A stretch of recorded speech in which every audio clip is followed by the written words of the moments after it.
Thank you, Jim, for the very kind introduction, and that was a very impressive video. It's an absolute privilege to be part of a collaboration with Affinity, and I was so pleased when Emmett agreed to talk. It's such a topical issue, as some of you would be aware. Sadly, there was another murder in Tweed Heads yesterday, and murders and violence against women and violence generally is ongoing and a very sad area. So agreeing to do a series, we're launching this domestic and family violence series today, is something I'm very grateful to Emmett and the Affinity Intercultural Foundation for doing, and we also have some very esteemed panellists joining us today who I'll be introducing shortly.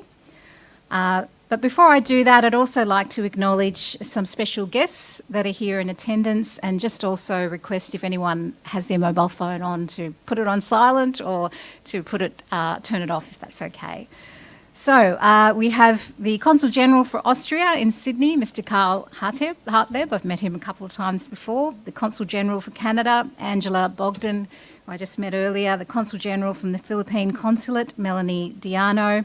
We also have the Regional Director, New South Wales ACT from the Department of Home Affairs, Leslie Dalton, and other representatives. We have the Dean, Faculty of Arts and Social Sciences from UTS, Mary Spongberg. Multicultural Engagement, TAFE New South Wales, Jane Anderson. Maha Abdo, the CEO of Muslim Women Association. Suzanne Priddle, Director of Domestic Violence Family Law Support Network. Heather Top, the Australian Ambassador, Parliament of World Religions. Professor Rifat Ebied, President of the Australian Egyptian Forum Council. Miriam Cabello, Art Educator from MLC Design and Gallery. And also representatives from the media, including Lawyers Weekly. We have Jerome here, Women's Agenda, Georgie, Desi Australia, Mr. Hamohun Walia, and ABC and other representatives as well. So thank you all, not only to the people I've mentioned, but particularly to all of you who've taken time out of your busy schedules on a not so great a day. It's a bit rainy today, so to take time out and spend it with us and discuss how we can stop domestic or family violence is a very important thing, and we're very grateful to you for doing that. As I mentioned, this is a very topical area, and I will only very briefly speak because we're more interested in hearing our panellists who are experts and on the ground in the field a lot. I'll certainly bring in anecdotes from time to time where relevant, having represented domestic and family violence survivors, but also having presented submissions before government committees, some of those recommendations having been accepted, and also being instrumental in some changes to migration policy to help survivors access justice. I'm also the appointed supporter of the joint federal, state and territory government campaign to stop domestic or family violence. And part of the campaign is the pitch of stopping it at the start. Certainly we do need to look at what's happening currently and make sure that we have adequate measures in place, which we'll be looking at from the police perspective, from the community perspective, from a collaborative community intergovernmental perspective in terms of getting networks formed between the governments, between NGOs, between community organisations, between individuals, and increasing awareness. But also looking to the future in terms of where these problems can originate. So part of this campaign to stop domestic or family violence has actually been targeted at young children and the parents and family members of children who are aged 10 to 17, and any influences in their lives like teachers, coaches, community leaders. Each and every one of us can have an important part to play in stopping domestic or family violence. Phase 1 has been quite successful according to the research in terms of trying to influence changes in attitudes. And phase 2 is now has commenced, and there are videos and more workshops that are going to be taking place. In particular, I'll draw your attention to some of the startling research that this campaign revealed.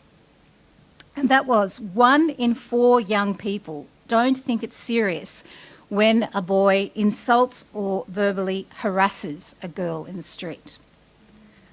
1 in 5 young people believe there are times when women bear some responsibility for sexual assault. And 1 in 4 young people don't think it's serious if a guy who's normally gentle sometimes slaps his girlfriend when they're drunk or they're arguing.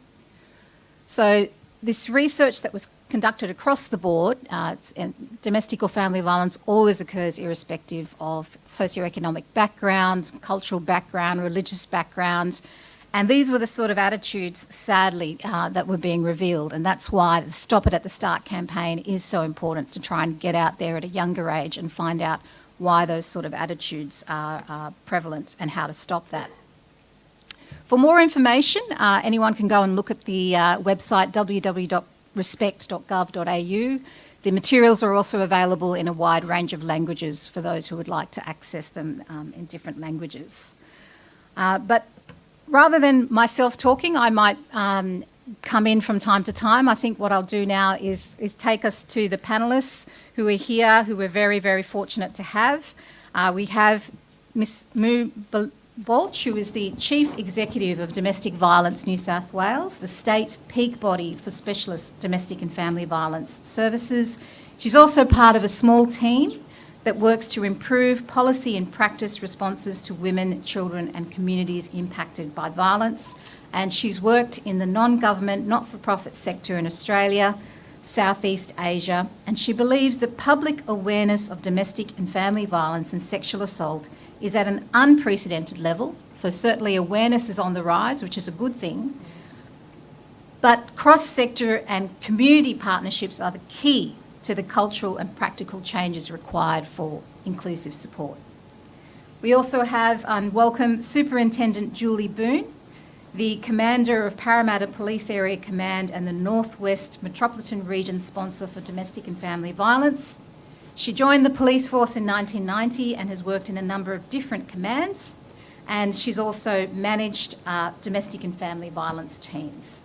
So I'll now invite them to provide their perspectives, and we will have a panel discussion and an interactive Q&A session, so that it's not just about us relaying information to you, but it's about yourselves being able to enter into a dialogue with the panellists, and we can jointly talk about what are the best and most effective ways to stop domestic or family violence.